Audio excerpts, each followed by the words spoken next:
I've described the following treatments fully in my book because these treatments are effective for all different kinds of behavior problems. I have found the headrighting reflex the quickest way to identify the fact that there's some kind of problem. I worked with adults who had learning disabilities, and out of 20 adults that I saw, only one person had a headrighting reflex, and he was the brother of a guy who came in because the brother was afraid to come by himself. And I didn't know about headrighting reflexes until I worked with Peter Blythe. And before that, I was looking for a kind of rigidity around the head and the shoulders, which was an indication that the person would be scared to move his head or he would get dizzy.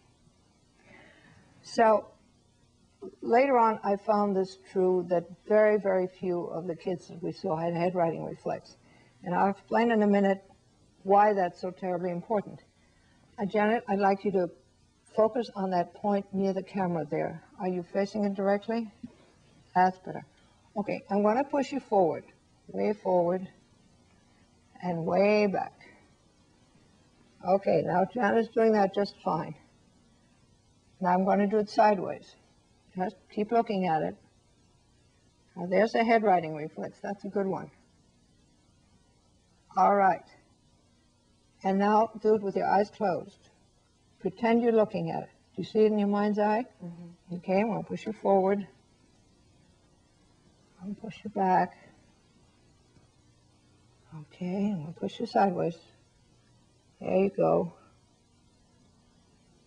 Now Janet has a good one because Janet is perfectly well coordinated, brilliant young woman. Could I ask you to step aside a minute and I will demonstrate what happens? Thank you. All right, what we're looking for is to see if the head adjusts and tries to stay in the same position so that you're keeping the head essentially straight, even though the body moves. And that should be a very, very quick reaction. The first time I saw a really good one, because I usually only see the kids who have problems, I almost fell off my chair. Then we're looking sideways, and what should happen is that the head should stay straight up, even though the body moves, and then when you come back, it stays straight in that line. And what happens is that if you're looking at something up close, and you're moving your body, but you're keeping the head in line with your spine, then the background moves, while if the head stays straight, the background does not move. And the children who don't have a headrighting reflex, either forward or backward or sideways, are constantly in trouble because there's always such a strain from the background moving. There's a guy named Levinson who said these kids are seasick, and he gives them seasick medication, but that doesn't give them a headrighting reflex. And we're seeing all kinds of variations there. Sometimes you see just no headrighting reflex on one side. Sometimes you see no headrighting reflex at all. Sometimes the kid just practically falls over.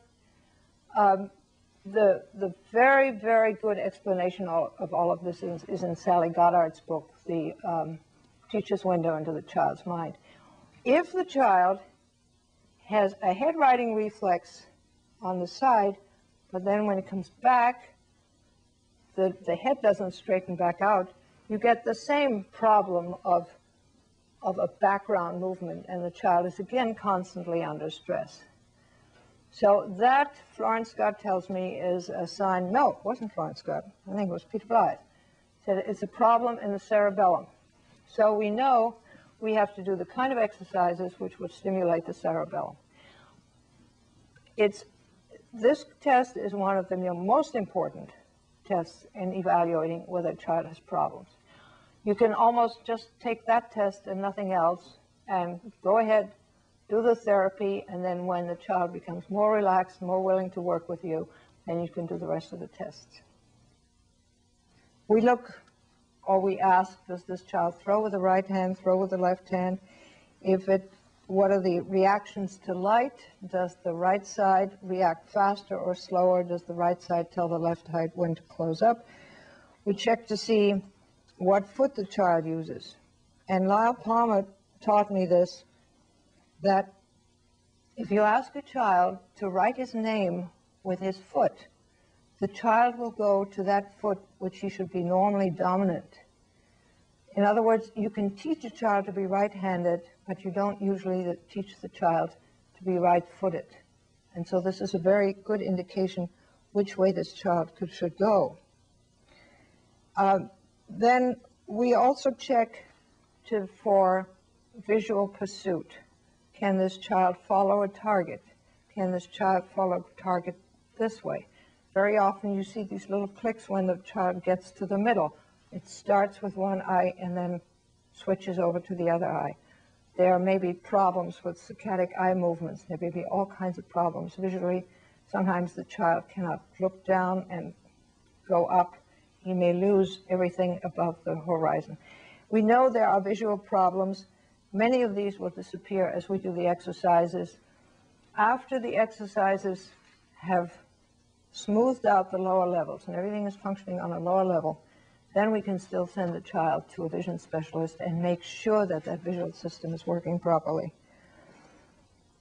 Very often, I send a child to a sacrocranial therapist just to make sure that everything is all right, because if there are any problems in the cranium and the brain cannot pulsate properly, then you're going to have problems in development.